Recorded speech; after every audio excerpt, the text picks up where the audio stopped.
Bonjour à tous et à toutes, bienvenue pour cette séance qui va être dédiée aujourd'hui à l'analyse microéconomique du chômage. Alors, en deux temps, dans un premier temps, nous allons revisiter le modèle néoclassique de base. Alors, qu'est-ce que j'entends par modèle néoclassique de base? C'est tout simplement le marché du travail tel qu'il est perçu par les néoclassiques, autrement dit, le lieu de confrontation entre l'offre de travail et la demande de travail. Dans un deuxième temps, nous allons découvrir ensemble la nouvelle microéconomie du marché du travail qui va, si vous voulez, s'opposer à la première version analytique du marché du travail avec un point de distinction, de différenciation fondamentale.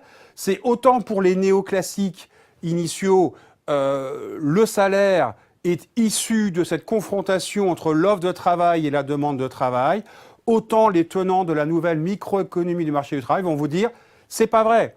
Ce sont les entreprises qui, en réalité, déterminent en interne les salaires. Et nous verrons pour quelles raisons les entreprises sont-elles capables de définir en interne ces niveaux de salaire.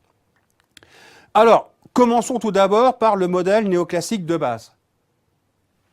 Un point important pour pas qu'il y ait de confusion. En économie, ce qu'on vous dit, c'est que les entreprises demandent du travail et ce sont les ménages qui offrent du travail. À ne pas confondre avec la notion de demande et d'offre d'emploi. D'accord? Les ménages demandent de l'emploi et ce sont les entreprises qui offrent les emplois. D'accord? Donc ce point de distinction, il est fondamental pour vos copies au cas où vous auriez un sujet sur la thématique de l'emploi et du chômage. Alors cette offre de travail, qu'est-ce qu'on va vous dire? Je rappelle, le travail émane de vous et moi. Eh bien, l'offre de travail est une fonction croissante du taux de salaire. Bon, c'est évident, nous préférons tous sûrement travailler à un salaire de 5 000, 6 000 euros qu'à un salaire de 1 000 euros. À l'opposé, la demande de travail est une fonction décroissante du taux de salaire.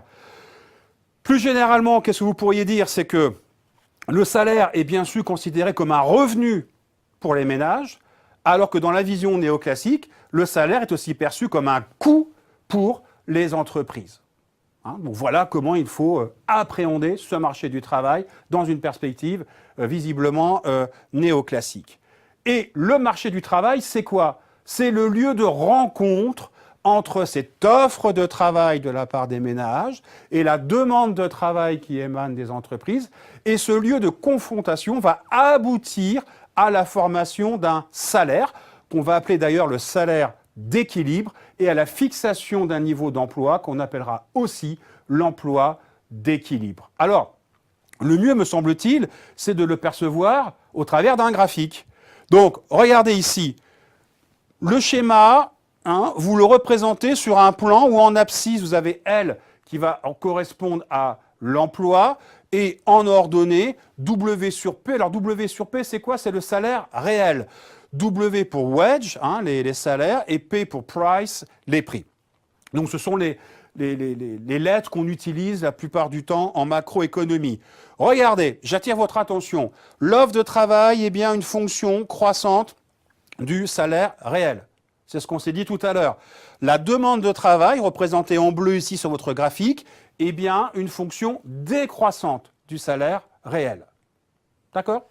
Donc, au point d'intersection entre cette offre de travail et la demande de travail, nous aurions le salaire réel d'équilibre, E pour équilibre, W sur P, je vous rappelle, c'est toujours le salaire réel, et ici, votre niveau d'emploi d'équilibre. Donc il y a un seul salaire qui va correspondre à votre emploi d'équilibre. Alors, si c'est cela la réalité, à quoi correspond le chômage?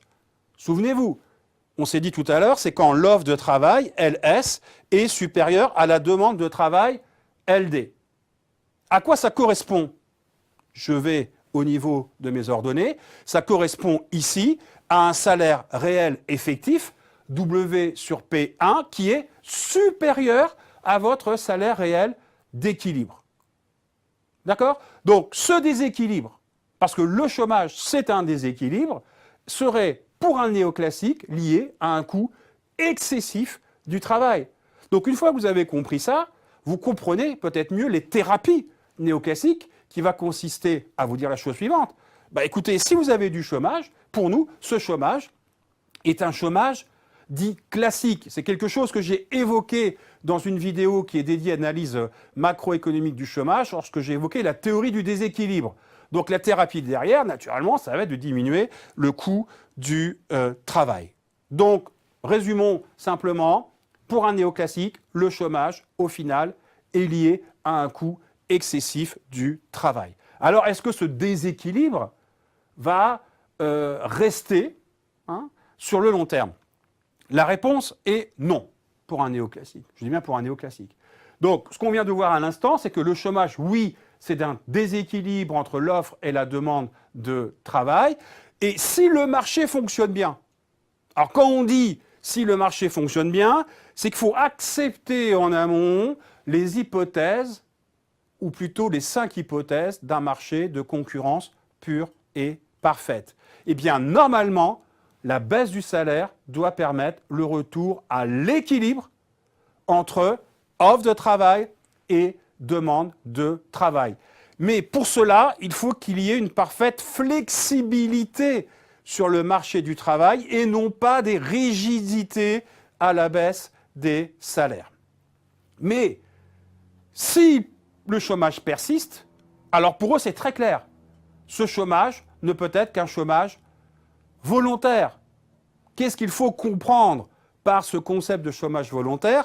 C'est que les individus que nous sommes ne voulons pas travailler au salaire en vigueur, parce qu'on juge que, au salaire d'équilibre en vigueur, parce qu'on juge que ce niveau de salaire est trop faible. Derrière, il y a, je n'y reviens pas trop longtemps, une logique microéconomique sur cet arbitrage travail-loisir. Alors on pourrait le percevoir autrement, c'est de dire que au regard de notre investissement dans notre capital humain, le fait de faire un bac plus 2, un bac plus 3, un bac plus 5, si par exemple vous faites un DSCG, vous allez vous dire, moi derrière, en gros, j'ai un salaire de réservation. C'est que je ne souhaite pas travailler à un niveau de rémunération qui est en dessous de ce niveau d'exigence. Et donc, si votre niveau d'exigence, je dis n'importe quoi, c'est 2000 euros net par mois, et puis ce qu'on vous propose majoritairement, c'est 1500 euros net par mois, ce que vont vous dire les néoclassiques, vous allez refuser de travailler à ce salaire en vigueur. C'est quand même peut-être oublier une chose,